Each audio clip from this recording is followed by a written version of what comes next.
السلام عليكم ورحمة الله وبركاته.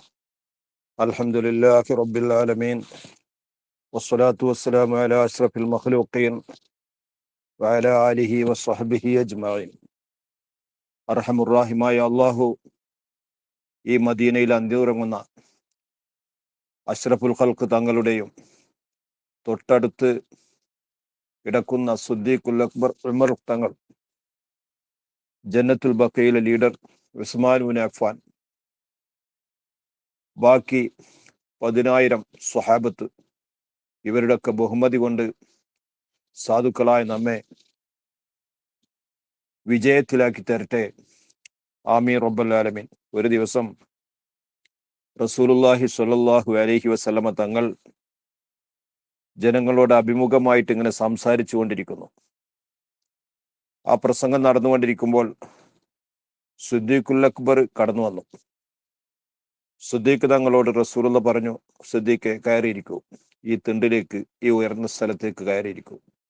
സിദ്ദീഖ് റസൂലുള്ളാഹിയുടെ പിന്നിൽ സ്ഥലം പിടിച്ചു. വൈകാതെ ഉമർ തങ്ങൾ വന്നു. ഉമറെ ഇങ്ങോട്ട് കയറിയിരിക്കും.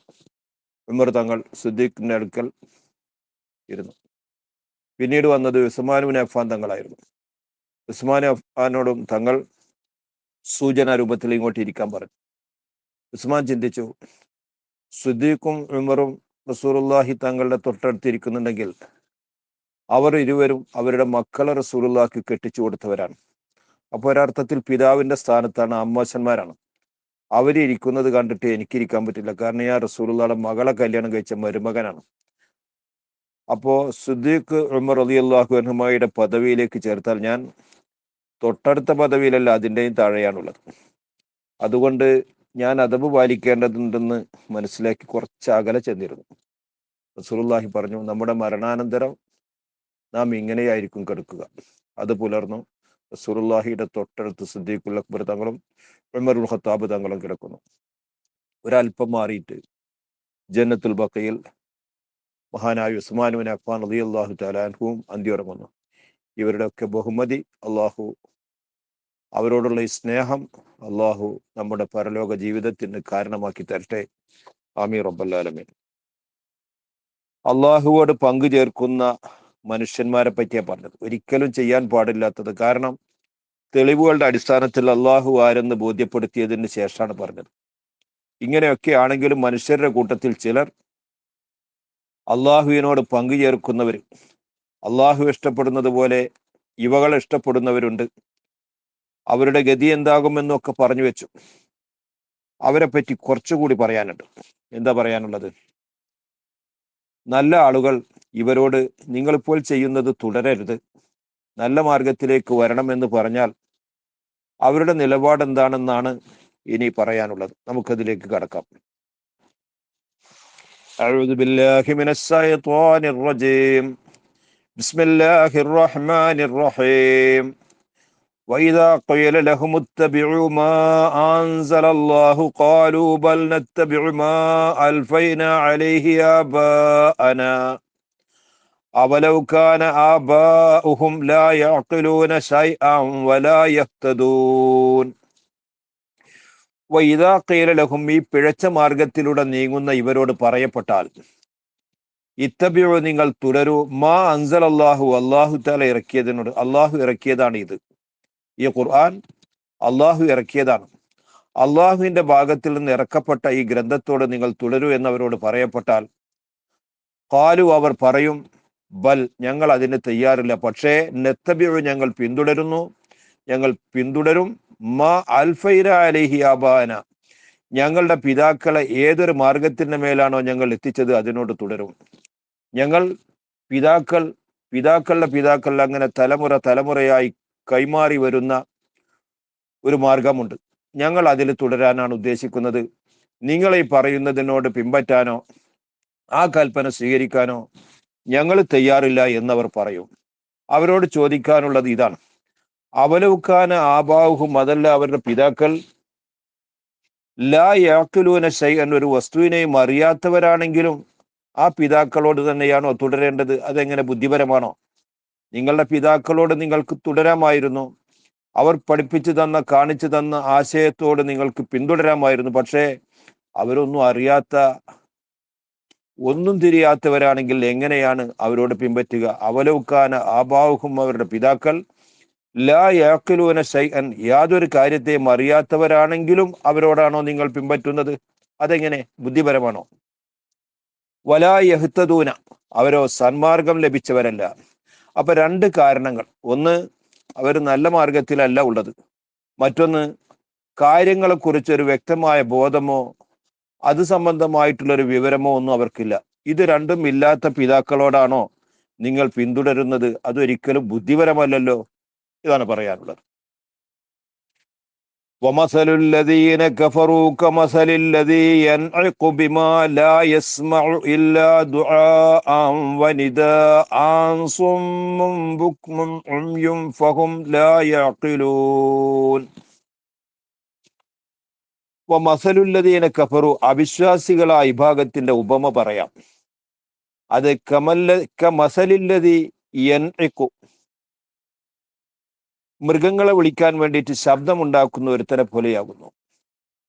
ആ മൃഗങ്ങളാണെങ്കിലോ ബിമാ ലാ യസ്മഉ, അവകൾ കേൾക്കുന്നില്ല, ഇല്ലാ ദുആൻ, ഒരു വിളിയെ അല്ലാതെ, വനിദാൻ, ഒരു ശബ്ദത്തെ അല്ലാതെ. ഈ മൃഗങ്ങൾക്ക് ഇവനെ ഉണ്ടാക്കുന്ന ശബ്ദത്തിന്റെ ആശയം തിരിഞ്ഞാലല്ലേ ഇങ്ങോട്ട് വരാനോ അതനുസരിച്ച് ചെയ്യാനും പറ്റൂ. പക്ഷെ ഈ മൃഗങ്ങൾക്ക് ഈ ശബ്ദം കേൾക്കാൻ കഴിയുന്നുണ്ട്, ആ ഒച്ച കേൾക്കുന്നുണ്ട്. ഇതിന്റെ അപ്പുറം ഒന്നും തിരിയുന്നില്ലെങ്കിൽ ഈ വിളി കൊണ്ട്, ഇവൻ ഈ കാട്ടുന്നത് കൊണ്ട് എന്ത് ഉപകാരമുള്ളത്? യാതൊരു ഉപകാരമില്ല. ഇതേ ക്രമത്തിലാണ് ഈ അവിശ്വാസികളായ വിഭാഗം. അവരെ വിളിക്കാൻ വേണ്ടി, നന്മയിലേക്ക് ക്ഷണിക്കാൻ വേണ്ടിയിട്ട് നബിമാർ ഇവിടെ വന്നിട്ട് ഇവരെ വിളിക്കുന്നുണ്ട്. മുൻകാലത്തും അങ്ങനെ ഉണ്ടായിട്ടുണ്ട്. പക്ഷെ ഇവർക്ക് ഇത് തിരിയുന്നില്ല. ഇവർ ഇതൊന്നും തിരിയാത്ത നാൽക്കാലികളെ പോലെ കഴിഞ്ഞുകൂടുന്നു. ഇവരെ പറ്റി പറയാനുള്ളത് സുമ്മുൻ, ഇവർ കാത് കേൾക്കാത്തവരാകുന്നു. യാഥാർത്ഥ്യം കേൾക്കാനുള്ള കാത് ഇവർക്കില്ല. അതുകൊണ്ട് സുമ്മുൻ, അവര് ചെവി കേൾക്കാത്തവരാകുന്നു. ബുക്കുമും, അവർ സംസാര ശക്തി ഇല്ലാത്തവരാകുന്നു. ഉംയുൻ, അവർ കണ്ണു കാണാത്തവരാകുന്നു. അന്ധബധിര മൂകന്മാരാണ് അവർ. ഒരു കാര്യം മനസ്സിലാവണമെങ്കിൽ കണ്ടറിയണം, അതിന് യാഥാർത്ഥ്യം കാണാനുള്ള കണ്ണിവർക്കില്ല. അല്ലെങ്കിൽ കേട്ട് പഠിക്കണം, അതിന് കേൾക്കാനുള്ള കാത് ഇവർക്കില്ല. അല്ലെങ്കിൽ സംസാരിച്ചുകൊണ്ട് അതിന് സംസാര ശക്തിയുമില്ല. ഇങ്ങനെയുള്ള ഇവർക്ക് എങ്ങനെയാണ് സത്യം ഇവരിലേക്ക് കടന്നു ചെല്ലുക? യാതൊരു മാർഗവുമില്ല. അതുകൊണ്ട് തന്നെ ഫഹും ലാ യഅഖിലൂന, അവർ കാര്യങ്ങളെ മനസ്സിലാക്കുന്നവരല്ല, ബോധപൂർവം നീങ്ങാൻ അവർക്ക് കഴിയുകയില്ല. ഇതേ ക്രമത്തിലാണ് അവിശ്വാസികളായ ഇബാദത്തിന്റെ ഉപമ പറയാനുള്ളത്. യാ അയ്യുഹല്ലദീന ആമനൂ കുലൂ മിൻ ത്വയ്യിബാതി മാ റസഖ്നാകും വഷ്കുറൂ ലില്ലാഹ് ഇൻ കുൻതും ഇയ്യാഹു തഅബുദൂൻ. അള്ളാഹു ഇറക്കിയതിനോട് നിങ്ങൾ തുടരൂ എന്ന് പറഞ്ഞല്ലോ. അള്ളാഹു ഇറക്കിയ കാര്യങ്ങളിൽ എല്ലാം ഉൾപ്പെടുന്ന ഒരു മനുഷ്യന്റെ ജീവിതം എങ്ങനെയാവണം എന്ന് വരച്ചു കാണിച്ചിട്ടുണ്ട്. നിങ്ങൾ ഭക്ഷിക്കുന്നത് എന്താകണം എന്നാണ് അള്ളാഹു പറയുന്നത്. നോക്കാം. യാ അയ്യുഹല്ലദീന ആമനു, ഓ സത്യവിശ്വാസികളെ, കുലു, നിങ്ങൾ ഭക്ഷിക്കൂ, മിൻ ത്വയ്യിബാതി മാ റസഖ്നാകും, നിങ്ങൾക്ക് നാം നൽകിയതിലെ നല്ലതിൽ നിന്ന് നിങ്ങൾ ഭക്ഷിക്കൂ. നിങ്ങൾക്ക് നൽകുന്നത് പലതുണ്ട്. നിങ്ങളുടെ കയ്യിൽ കിട്ടുന്നതൊക്കെ നല്ലതല്ല. ചീത്തയും നല്ലതും ഒക്കെ നിങ്ങളുടെ കൈവശം വരും. അതിനൊക്കെ റിസ്ക് എന്ന് പറയുകയും ചെയ്യും. ആ നൽകപ്പെട്ടതിൽ നിന്ന് അള്ളാഹു നിങ്ങൾക്ക് നൽകിയതിലെ നല്ലതിൽ നിന്നായിരിക്കണം നിങ്ങൾ ഭക്ഷിക്കുന്നത്. അപ്പൊ മറ്റൊരുത്തൻ്റെത് വെട്ടിപ്പിടിച്ചതോ കട്ടെടുത്തതോ അല്ലെങ്കിൽ ദുഷിച്ചതോ ഇത്തരത്തിലുള്ളതൊന്നും ഭക്ഷിക്കാൻ പാടില്ല. അതൊക്കെ അതിൽ ഉൾപ്പെട്ടു. എന്നിട്ടോ ഈ ഭക്ഷണം നൽകിയത് അള്ളാഹുവാണ്. ഈ നൽകിയ ഭക്ഷണം നിങ്ങളുടെ ഉള്ളിലേക്ക് എത്തിച്ചിട്ട് അത് വേണ്ടതുപോലെ ക്രമീകരിച്ചത് അള്ളാഹുവാണ്. അതിലെ വിയർപ്പിന്റെ അംശത്തെ വിയർപ്പാക്കി മാറ്റുകയും പോഷകങ്ങളെ ശരീരത്തിന് ഉപകാരപ്പെടുന്ന രൂപത്തിലാക്കുകയും അതിന്റെ ചണ്ടിയെ പുറത്തേക്ക് തള്ളുകയും ഒക്കെ ചെയ്തത് അള്ളാഹുവല്ലേ, കനപ്പെട്ട നിഅമത്തല്ലേ. അതുകൊണ്ട് വഷ്കുറൂ ലില്ലാഹി, അള്ളാഹുവിന് നിങ്ങൾ നന്ദി രേഖപ്പെടുത്തണം റിസ്ക് നൽകിയതിനും. ആ നൽകിയ റിസ്ക് ഏതെങ്കിലും ഒരു സ്ഥലത്ത് തടഞ്ഞിരുന്നുവെങ്കിൽ നിങ്ങൾക്ക് ഇപ്പോൾ ഈ നടക്കുന്ന ഈ സുഖകരമായ ജീവിതം ഉണ്ടാവില്ല. അതൊക്കെ ക്രമമായിട്ട് അവൻ ചെയ്തു തന്നില്ലേ. വഷ്കുറൂ ലില്ലാഹ്, അള്ളാഹുവിനെ നിങ്ങൾ നന്ദി രേഖപ്പെടുത്തൂ. ഇൻ കുന്തും, നിങ്ങളാണെങ്കിൽ ഇയ്യാഹു, അള്ളാഹുവിന് തഅബുദൂന, ഇബാദത്ത് ചെയ്യുന്നവരാണെങ്കിൽ, അള്ളാഹുവിന് മാത്രമേ ഇബാദത്ത് ചെയ്യാൻ പാടുള്ളൂ പറഞ്ഞു. ആ അള്ളാഹുവിന് മാത്രം നിങ്ങൾ ഇബാദത്ത് ചെയ്യുന്നുവെങ്കിൽ നിങ്ങൾ ചെയ്യേണ്ടത് അള്ളാഹു നൽകിയ ആ നല്ലതിൽ നിന്ന് ഭക്ഷിക്കുകയും എന്നിട്ട് അള്ളാഹുവിന് ശുക്ർ രേഖപ്പെടുത്തുകയും ചെയ്യണം. ഇത് നിങ്ങളുടെ ജീവിത മുദ്രയാവണം. ഒരിക്കലും തന്നെ ഭക്ഷിക്കാൻ അർഹതയില്ലാത്തത് ഭക്ഷിക്കുകയോ ഭക്ഷണം കഴിച്ചതിന് ശേഷം നന്ദി ചെയ്യേണ്ടിടത്ത് നന്ദിക്ക് എതിരായിട്ട് നീങ്ങുകയോ ഇത് ചെയ്യാൻ പാടില്ല. നിങ്ങളിപ്പോൾ ഈ ചെയ്യുന്നതുണ്ടല്ലോ, അള്ളാഹു അല്ലാത്തവരെ പങ്കു ചേർക്കുന്നു എന്നുള്ളത്, അത് തീർച്ചയായും നന്ദികേടാകുന്നു. ഒരിക്കലും അത്തരം സ്വഭാവം നിങ്ങളിൽ നിന്നുണ്ടാകാൻ പാടില്ല. എന്താണ് ഈ ത്വയ്യിബാത്ത് നല്ലത്? അത് നല്ലതല്ലാത്ത ചിലത് പറയാം. ഇന്നമാ ഹറമ അലൈക്കുമുൽ മൈതത വദ്ദമ വലഹ്മൽ ഖിൻസീരി വമാ ഉഹില്ല ബിഹി ലിഗൈരില്ലാഹ് ഫമൻ യൽതുറ ഗൈറ ബാഗിൻ വലാ ആദിൻ ഫലാ ഇസ്മ അലൈഹി ഇന്നല്ലാഹ ഗഫൂറുർ റഹീം. ഇന്നമാ ഹറമ, തീർച്ചയായും അള്ളാഹു നിരോധിച്ചിരിക്കുന്നു, അലൈക്കും നിങ്ങളുടെ മേൽ, അൽ മൈത്തത്ത, ശവത്തെ മാത്രം.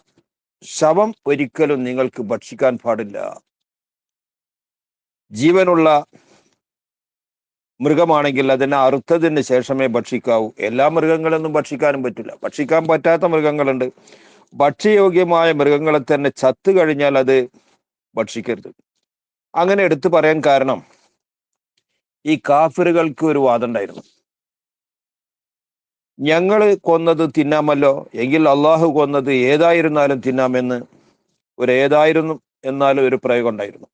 അതിന് മറുപടിയാണ്, അള്ളാഹു നിങ്ങളുടെ മേൽ ഹറാമാക്കിയത് ശവത്തെ തന്നെയാകുന്നു, ഒരിക്കലും അത് തിന്നാൻ പാടില്ല. ശവം മാത്രമല്ല. അങ്ങനെ പറയാൻ കാരണം ഇതാണ്, ഇതിനേക്കാൾ ഉത്തമം അതാണ് എന്നുള്ള ആ വാദക്കാരെ ഗണ്ണിക്കാൻ വേണ്ടിയിട്ടാണ്. വദ്ദമ, രക്തത്തെയും അള്ളാഹു ഹറാമാക്കിയിരിക്കുന്നു, ചോര കുടിക്കാൻ പാടില്ല, അത് മാലിന്യമാകുന്നു, മൂത്രം പോലെ വൃത്തികെട്ട വസ്തുവാണത്. ലഹമൽ ഖിൻസീരി, പന്നിമാംസം, അത് കഴിക്കുന്നവരുണ്ടായിരുന്നു, ഇപ്പോഴും ഉണ്ട് കഴിക്കുന്നവർ. ഒരിക്കലും അത് കഴിക്കാൻ പാടില്ല, അത് അള്ളാഹു ഹറാമാക്കിയതാകുന്നു, നിഷിദ്ധമാക്കിയതാകുന്നു. ഇനി അനുവദിക്കപ്പെട്ട മൃഗങ്ങളിൽ നിന്ന് തന്നെ അനധികൃതമായ അറവ് നടത്തിയിട്ടുണ്ടാവും.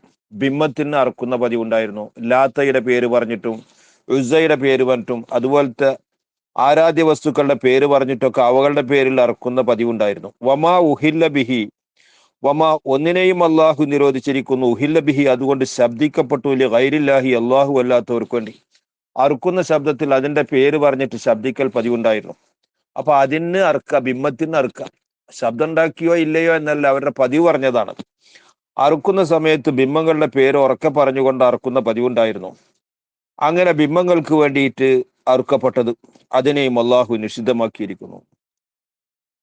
ഇനി ഈ നിഷിദ്ധമായത് തന്നെ ചിലപ്പോൾ കഴിക്കേണ്ടി വന്നു എന്ന് വെക്കുക, ഒരു വല്ലാത്തൊരു ബുദ്ധിമുട്ട് വന്നു, ഇതല്ലാതെ മറ്റൊന്നുമില്ല, നിരോധിക്കപ്പെട്ടത് മാത്രമേ ഇവിടെ കിട്ടാനുള്ളൂ, ഇപ്പൊ അത് കഴിച്ചിട്ടില്ലെങ്കിൽ ജീവൻ അപകടത്തിലാകും, ഇങ്ങനൊരു ഘട്ടം വന്നാലോ? അതാണ് പറയുന്നത്, ഫമനിൽ തുറ, ഒരുത്തനെ നിർബന്ധിക്കപ്പെട്ടു, ഒരുത്തൻ നിർബന്ധിതാവസ്ഥയിലേക്ക് എത്തി. ഗൈറ ബാഗിൻ, അവൻ അക്രമിയൊന്നുമല്ല, ഒരു യാത്രയിലാണ്. ആ യാത്ര ഒരു അനുവദനീയമായ യാത്രയാവണം. എന്തെങ്കിലും കക്കാനോ വെട്ടിപ്പിടിക്കാനോ പോയ യാത്രയാകരുത്, അക്രമമല്ലാത്ത രൂപത്തിൽ, അല്ലെങ്കിൽ ആരെങ്കിലും ആക്രമിക്കാൻ പോയതാകരുത്. വല ആദിൻ, അവൻ പരിധി ലംഘിച്ചവനുമല്ല, അതായത് ജീവൻ നിലനിൽക്കാനുള്ള കണക്ക് ഭക്ഷിക്കാന്നല്ലാതെ അതിന്റെ അപ്പുറം മുക്കറ്റം ഭക്ഷിക്കാൻ അതും പാടില്ല. അപ്പോ നിർബന്ധിതാവസ്ഥയിൽ അവന്റെ ജീവൻ നിലനിർത്താൻ വേണ്ടിയിട്ടുള്ളൊരു അളവ് ഭക്ഷിക്കാം. അത് തന്നെ അവൻ ഈ എത്തിപ്പെട്ടിട്ടുള്ളത് കുറ്റകരമായ ഒരു കർമ്മത്തിലാകരുത്. അങ്ങനെയുള്ള ഒരു യാത്രയോ അങ്ങനെയുള്ള ഒരു പ്രവർത്തനമോ വന്നിട്ട് അവിടെ ഭക്ഷണം കിട്ടാതെ ബുദ്ധിമുട്ടിയതാണെങ്കിൽ അവനത് തിന്നല് അനുവദനീയമല്ല. ഇതൊന്നുമില്ലാത്ത രൂപത്തിൽ അവന് ഇത് കഴിക്കേണ്ടി വന്നു, അവന്റെ ജീവൻ നിലനിർത്താൻ വേണ്ടി. എന്നാൽ ഫലാ ഇസ്മ അലൈഹി, ഈ നിഷിദ്ധമായത് തന്നെ കഴിച്ചാൽ അവന്റെ മേൽ കുറ്റമില്ല. കാരണം എന്താണെന്നറിയോ?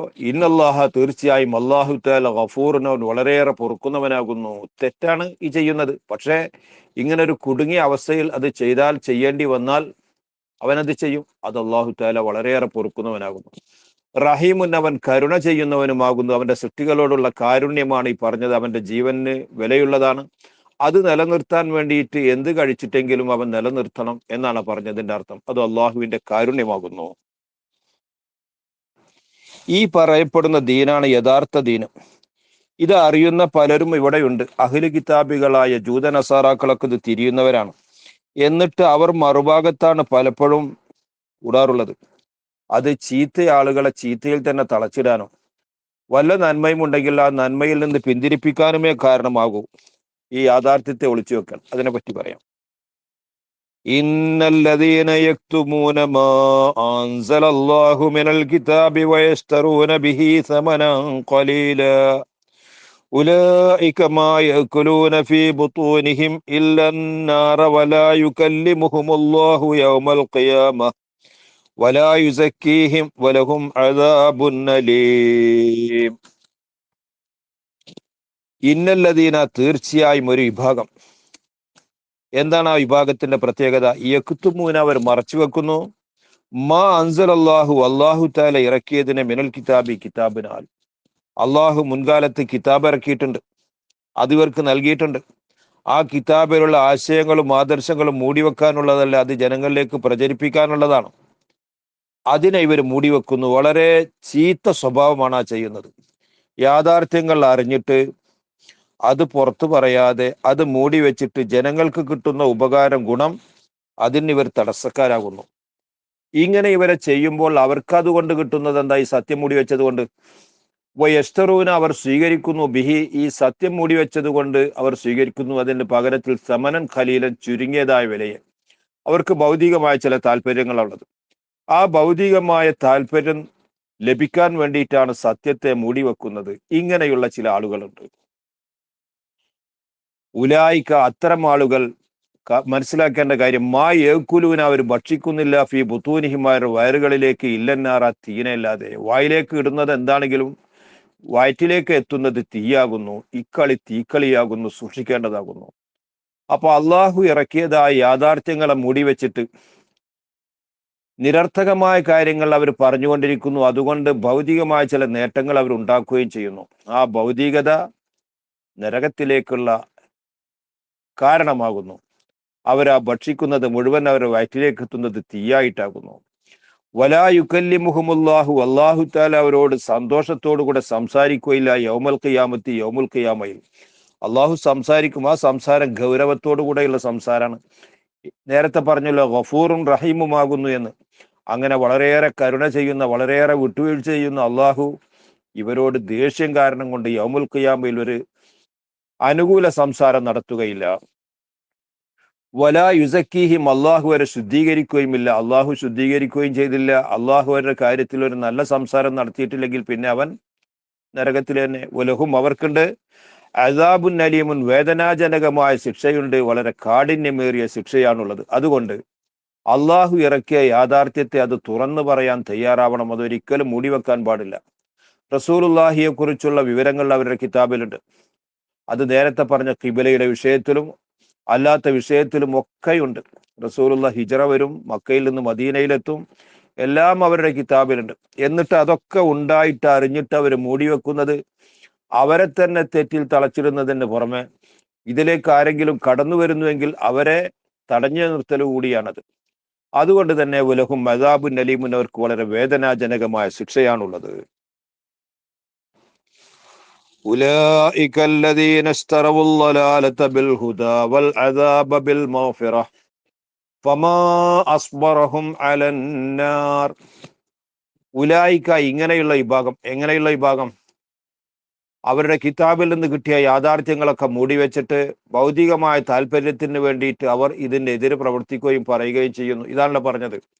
അത്തരത്തിലുള്ള ആളുകൾ അല്ലദീനസ്തറവുല്ലലാലത്ത വഴികേടിനെ തെറ്റിയതായ മാർഗത്തെ സ്വീകരിച്ചവരാകുന്നു. ബിൽ ഹുദ ഹുദക്ക് പകരത്തിൽ സന്മാർഗം അള്ളാഹു അവർക്ക് നൽകിയിട്ടുണ്ട്.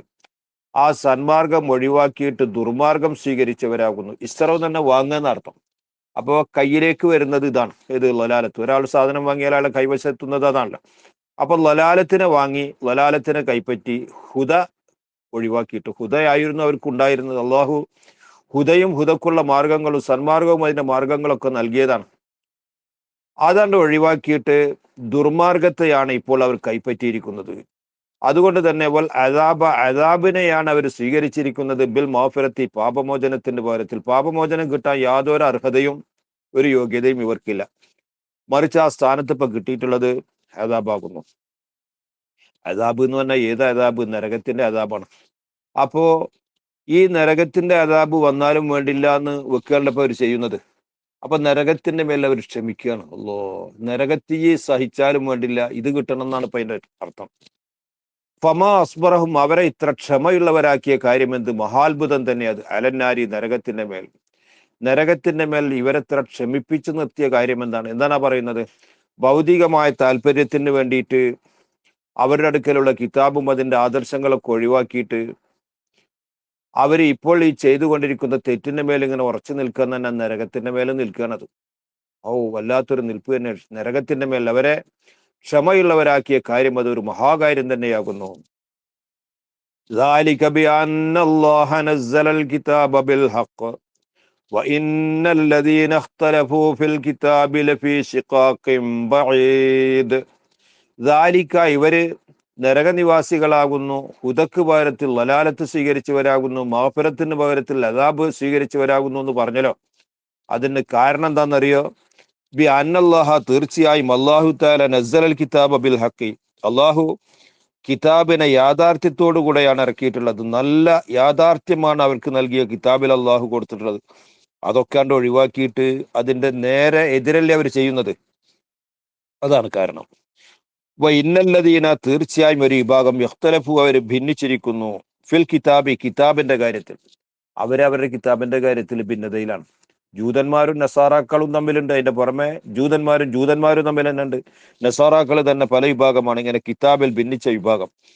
ലഫി ഷിഖാക്കിൻ, അവർ വളരെ എതിർപ്പിലാണ്, അഭിപ്രായ ഭിന്നതയിലാകുന്നു. ബൈദിൻ, യാഥാർത്ഥ്യവുമായിട്ട് വളരെ വളരെ അകന്നതായ ഭിന്നതയിലാണ് അവരുള്ളത്. യാഥാർത്ഥ്യവുമായിട്ട് യാതൊരു ബന്ധവുമില്ലാത്ത കാര്യങ്ങളാണ് അവർ പറഞ്ഞുകൊണ്ടിരിക്കുന്നത്. അത്തരം കാര്യങ്ങൾ പറഞ്ഞുകൊണ്ടാണ് അവർ തർക്കിച്ചുകൊണ്ടിരിക്കുന്നത്. യാഥാർത്ഥ്യം അവരുടെ കിതാബിൽ പറയപ്പെട്ടിട്ടുണ്ട്, അതോ അതിനവർ ഒഴിവാക്കി. എന്നിട്ട് ദുർമാർഗം സ്വീകരിച്ചു. ദുർമാർഗം സ്വീകരിക്കാന്ന് വെച്ചാൽ പിന്നെ അതിനൊരു അറ്റല്ലല്ലോ. ഒരാളൊന്ന് സ്വീകരിക്കും, മറ്റാൾ വേറൊന്ന്. ഇങ്ങനെ യാഥാർത്ഥ്യവുമായിട്ട് വളരെ വിദൂരമായ അഭിപ്രായ ഭിന്നതയിലാകുന്നു അവരുള്ളത്. അള്ളാഹു നമ്മെ യാഥാർത്ഥ്യത്തിൽ ഉറപ്പിച്ചു നിർത്തട്ടെ. എല്ലാവിധ ദുർമാർഗത്തിൽ നിന്നും അള്ളാഹു നമ്മെ രക്ഷപ്പെടുത്തട്ടെ. ആമീൻ റബ്ബൽ ആലമീൻ.